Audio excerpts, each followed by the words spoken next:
الاهلي يتعادل مع الجيش الملكي بدون اهداف ويصعد اول المجموعه. يصعد هو الجيش الملكي للدور القادم في مباراه فقيره جدا فنيا. بصراحه يستروب اداؤه بقى غريب جدا مع النادي الاهلي، لا بقى يحضر المباريات ولا بقى عارف يقرا المباريات، وبقى مش طبيعي. يعني المباريات بقت غريبه جدا، ما بيناش بنلاقي كوره ولا بنلاقي حلول ولا بنلاقي حتى اللعيبه فايقه. يعني افضل ما في المباراه النهارده محمد علي بن رمضان، مستواه النهارده افضل بكتير من المباريات اللي فاتت. يعني لو كان عنده النهارده سنة حظ شوية او توفيق كان يقدر يجيب جون او اتنين، ولكن غاب عنه التوفيق النهاردة. بصراحة انا مش عارف هو احنا بنجيب صفقات ليه. يعني انا نفسي افهم هو احنا مثلا ليه بنجيب الصفقات ونركنهم 3 4 شهور وبعد كده نرجع ننزلهم في مباراة مثلا ولا حاجة ونقول لا ده مش مستوى النادي الاهلي فنمشيهم. يعني ليه النهارده ما بدأناش مثلا بعمرو الجزار؟ يعني ليه ما نلعبش مثلا كريم فؤاد مكان محمد هاني يعني ونريحه حتى شوية؟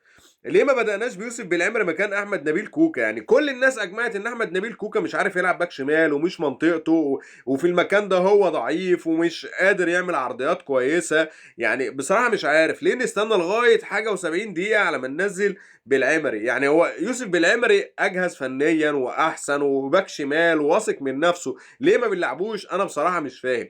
الوحيد اللي بياخد فرصة بقى في كل دور هو كمويش اللي المفروض ما يلعبش اصلا. يعني النهارده اشرف بن شرقي لعب له كوره على حدود خط الستة ياردة بالهيدرز، دي لا محتاجه بقى بدنيا ولا محتاجه لعيب كوره يقول انا بقالي شهرين ثلاثه ما بلعبش ولا اي حاجه خالص. يعني هو اصلا مش واقف صح، هو لا حافظ بمكانه ولا شايف الكوره وهي جايه له ولا مقدرها صح. عمل كل اخطاء كرة القدم في كرة واحدة، ده حتى نط اعلى من الكوره لعبها بوشه. يعني انا بصراحه مش عارف، يعني انا ما شفتش مهاجم في الدنيا بيلعب الكوره بالطريقه ديت.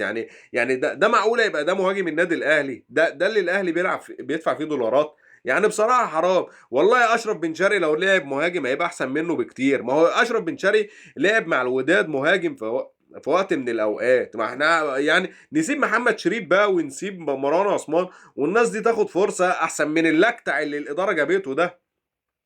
عموما احنا النهارده صدرنا المجموعه وربنا يستر في اللي جاي. وعندنا يوم الخميس بقى الجونه في الدوري، لا بديل عن الفوز، ويا رب تكون مباراه كبيره كده والاهلي يقدر ياخد ال3 نقط عشان احنا مش هنستحمل اي فقد نقاط في الوقت اللي جاي. الف مبروك للاهلي ويا رب اللي جاي يكون افضل.